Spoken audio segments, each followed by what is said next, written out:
Hello friends, you have read a lot about reading in your module BES 124, especially the second block. Today we will discuss another and a very interesting reading technique called the SQ3R, that is survey, questioning and the 3 R's which stand for read, recite and review. Reading is an active cognitive process of interacting with the written text in order to comprehend it. Note that it is an active cognitive process. This means that reading is not mere deciphering or decoding the printed word. There has to be cognition. Unless comprehension has taken place, we cannot say that reading has happened. Reading is the spontaneous recognition of different written symbols simultaneously associating with meaning and also with the existing experience of the reader. Comprehension happens when prior knowledge combines with deciphering the printed information. Comprehension is the main goal of reading. Many times the teacher needs to help her students to read with comprehension. Learners need to discover the meaning or the purpose for which the text has been written. In order to construct the meaning, the readers need to know the main idea of the text. So, reading comprehension involves more than the reader's response. It involves many interactions between the readers and what they bring to the text. In teaching reading skills, the teachers have to be able to help the students to read and comprehend the text. This is achieved when the teacher leads the students to know the purpose of the text and how the sentences are interconnected to each other. Many a times it has been seen that reading in the classroom boils down to students reading a text one by one and answering the questions based on it, with the teacher's role being correcting the reading and then the answers. At some point in life, we all have been through it and know how utterly boring and unproductive this activity is, apart from being a waste of time. Why waste of time? Because neither the teacher nor the student gain anything. So what is required is active involvement in reading so as to better comprehend the text. Successful reading is crucial to academic success. We all know that. There are 4 aspects to effective reading comprehension. First, identifying the main idea. Every text has 1 or 2 main ideas, which is the information the writer wants to convey to the reader. Second is understanding the details.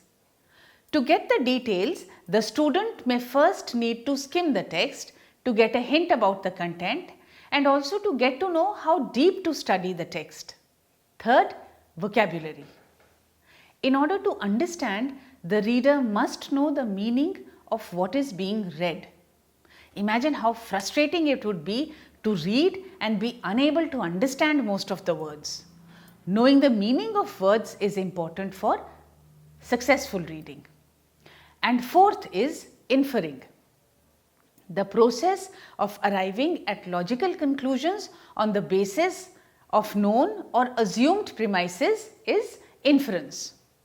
Being able to reach certain valid conclusions on what we read indicates a mature reader. So, to be able to read successfully, we first need to identify the main idea, understand the details, be comfortable with the vocabulary, and finally we should be able to infer. In order to make the process of teaching reading interesting and also in order to achieve the objectives of teaching reading, we need special strategies which increase the involvement of the students in the process of reading, which in turn results in better comprehension and also development of good readers. There are various strategies which you have already read about, and one of the strategies is SQ3R, that is survey, question, read, recite and review. The goal of this method is to increase students' engagement with the text when studying it. This strategy helps students to acquire a lot of knowledge while trying to answer questions related to the text being read. Students construct information in their mind and also make it meaningful. While trying to comprehend the text using the SQ3R method, students not only learn how to comprehend actively but also become critical readers because they process the information at a deeper level. This method sharpens the reading skill, makes reading purposeful and meaningful, and effectively utilizes the time. SQ3R is a comprehension strategies introduced by Francis P. Robinson. He was an American educational philosopher in his book Effective Study, which was published way back in 1946. This strategy helps students to think about the text they are reading while they are reading. Often categorized as a study strategy, SQ3R helps students comprehend the first time they read a text by teaching them how to read and simultaneously think like an effective reader. This technique helps you to learn more effectively and also increases your retention of the written text. This strategy not only helps you to focus on what you need from a document but also creates a structure for the information in your mind. As we have earlier discussed, SQ3R is a reading comprehension strategy known for its 5 steps: survey, question, read, recite and review. The method offers a more efficient and active approach to reading text material. It was created for college students, but it is extremely useful for younger students as well. Classrooms all over the world have begun using this method to better understand what they are reading. Now, what actually is the SQ3R method in action? The first step is survey. Here you skim through the text. You have read in Block 2 Unit 7 about skimming and scanning a text. You will recall that these are two reading strategies to quickly assimilate information from different sources. While surveying a text, we skim through it because, as you are aware, that skimming allows a person to quickly read through a passage to get the basic idea. When we have to read an unfamiliar text using the SQ3R strategy, we need to resist the temptation to read the text completely right in the beginning. Rather, first go through a chapter and note the title of the chapter, other headings, subheading and other prominent features such as figures or tables or illustrations and graphs and so on. Skim through the first sentences of paragraphs, read the chapter summary. This survey step typically takes only about 3 to 5 minutes, but it provides the reader an outline or a framework for what will be presented. At this stage, the reader needs to identify ideas and formulate questions about the text. Then we move on to the next stage, that is question. Try and generate questions about the content you are reading. You can do this by converting headings and subheadings into questions directly and then look for answers as you read the content of the text in the next stage. Other more general questions may also be formulated, like what is the author trying to say? What is this chapter about? And even something like what made you pick up that text to read? What do you want to achieve after reading it? What are you interested in to learn and how will this text help you? And then we come to the 3 R's, that is read, recite and review. The first R, read. In order to begin reading actively, use the background work done in S and Q. This means that now you need to read in order to answer the questions raised under Q. This is also known as active reading, something you have read about already in your course material. Passive reading, in contrast, results in merely decoding the printed word without engaging with the content. You need to read the document one section at a time. Keep making notes, which may be points which answer your questions, or it can also be something that you don't understand and you need to look up further. This reading or a read through may take more time than expected, especially if the information is complex. In the previous step, you had most probably turned every subheading into a question. Now at this stage, focus on finding answers to them. The next stage is recite. After having read the text completely, you should try to retell the content in your own words in the same manner as telling someone about the information. It is like teaching someone what you have learned. It is important that you use your own words so that you may be able to formulate and conceptualize the material. For this, you may try recalling and identifying the major points like the headings and the subheadings and your answers to the questions which had been formed in the Q stage. And then work out how other information fits around these questions and these answers. Go back to questions from step number 2 and try to answer them from memory. At this stage, you can refer to the text only if you get stuck. This recital or retelling step may be done either in an oral or a written format that suits your convenience. But we need to emphasize that this step is very important because it greatly helps in boosting the long-term memory for the text. And the final stage is review. Once you are done with reading the passage and reciting it to someone else, review the material by reading it to yourself, what the passage is about, using your own words. You may reread the documents or you may reread your notes. This will help in case you don't feel very confident that you have grasped all the information. And then discuss the material with someone else. So now let us demonstrate a small episode using the SQ3R strategy. Remember that as a teacher, you have to model these strategies to the students so that they are able to use it on their own. Now to give a demonstration, I will be using this book. I wish to study using the SQ3R technique. This book is called Toto-chan and the subtitle of the book is A Little Girl at the Window. It has been written by Tetsuko Kurayonagi and it has been translated by Dorothy Britton. Dorothy Britton herself is an author, poet and composer and was born in Japan and brought up in the United States and England. So very interesting. This book has an interesting cover. Apart from being very pleasant, it also extends like a jacket of the book on both sides. So this is an interesting turn to the book. Now let us turn the book at the back and see what the comments are. The first one says, a long-standing bestseller by Japan's most popular TV personality, also well known for her work as a UNICEF Goodwill Ambassador. So we know that it is not just a frivolous bestseller by a TV personality, but because it is by somebody who has worked with UNICEF and is a Goodwill Ambassador, so it is going to be worthwhile content.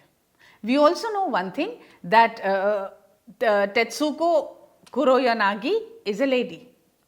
The next comment is by New York Times, which describes Toto-chan as a quiet indictment of the sterile education. Very hard hitting, right? Then the International Herald Tribune, it talks about Toto-chan that it has reminded millions of Japanese what children think education should be. Okay, so this is a child's perspective.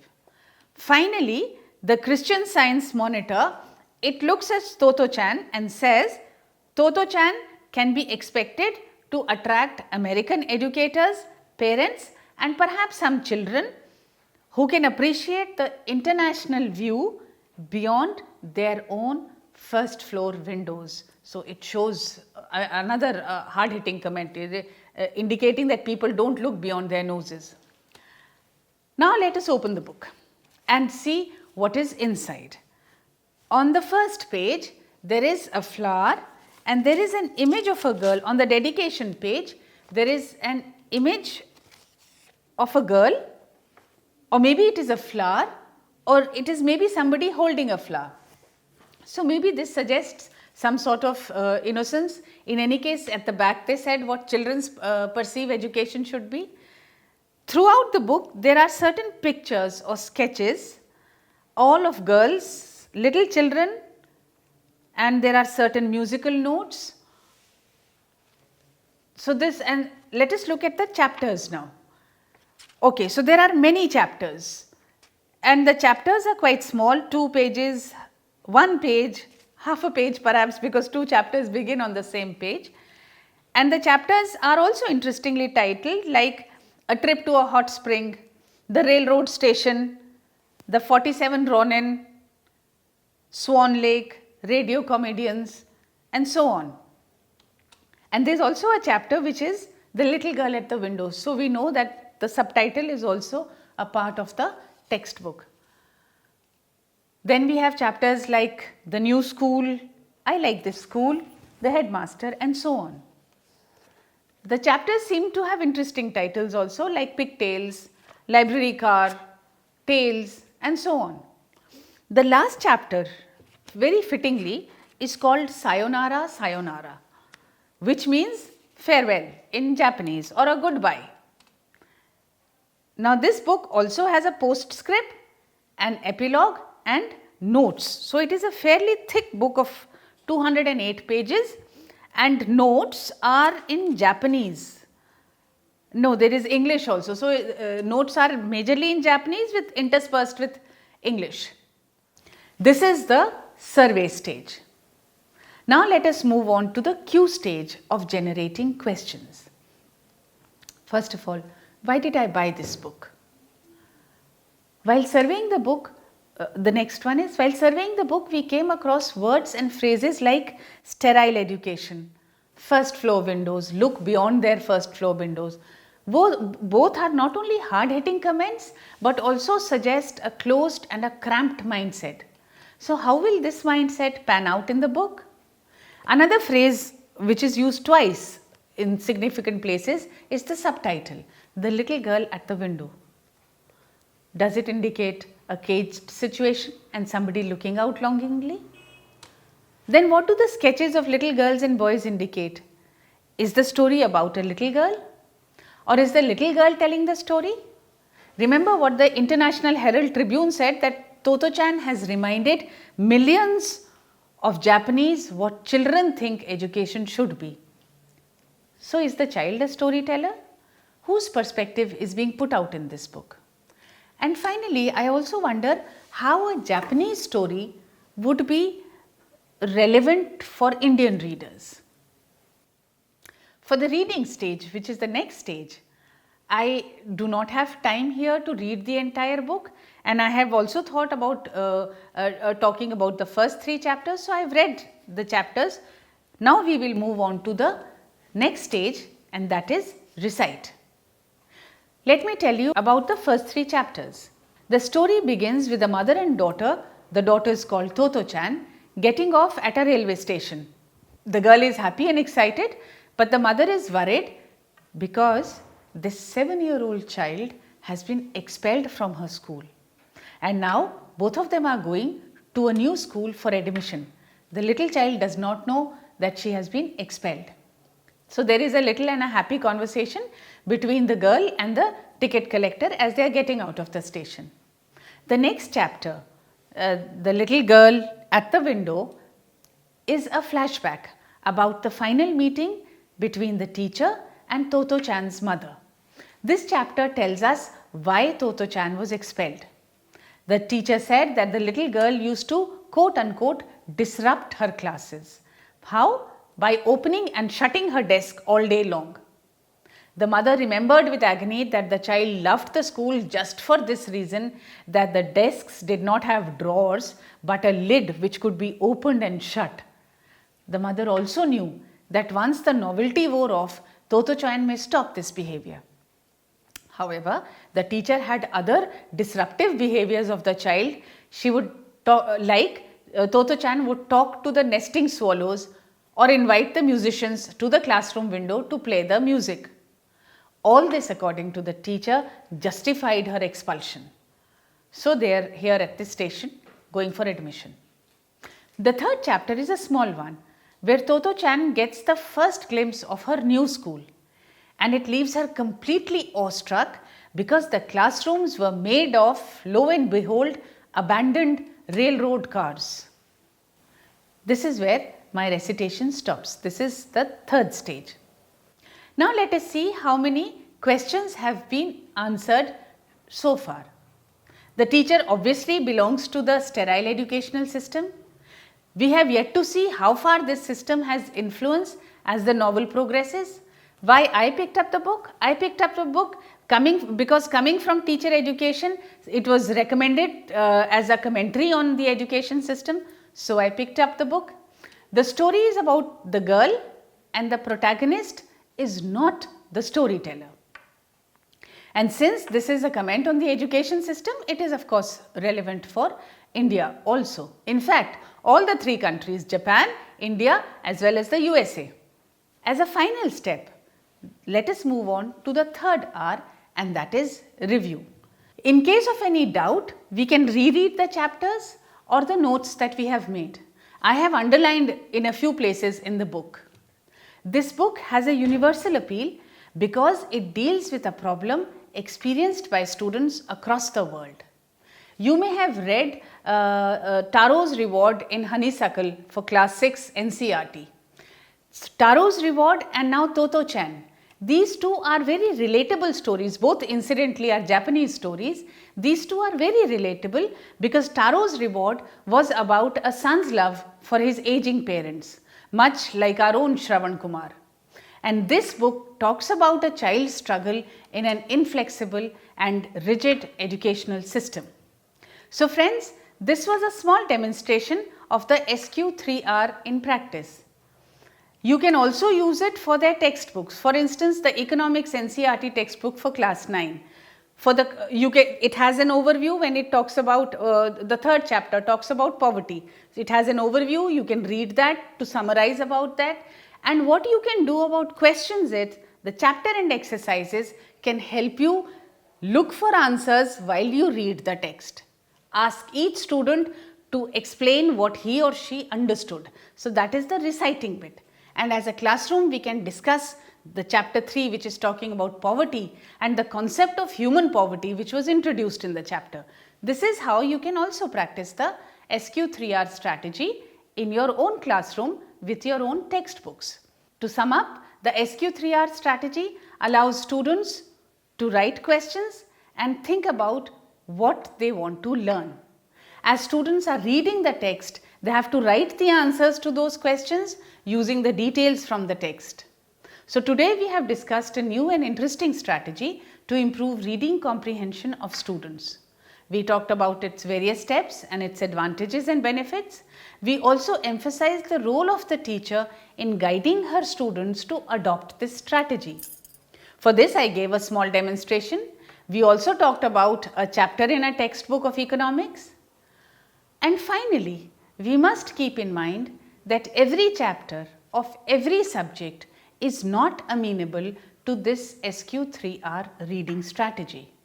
It is the responsibility of the teacher to not only teach the students how to use this strategy, but also when to use it. So teacher's discretion is very important. To sum up, the SQ3R method offers a powerful strategy that can, if I may use the term, rewire your brain and make it more effective at processing information. It may be a time-consuming method in the beginning stages, but it can save countless number of hours or repeated studying of the chapter once the student gets accustomed to the process.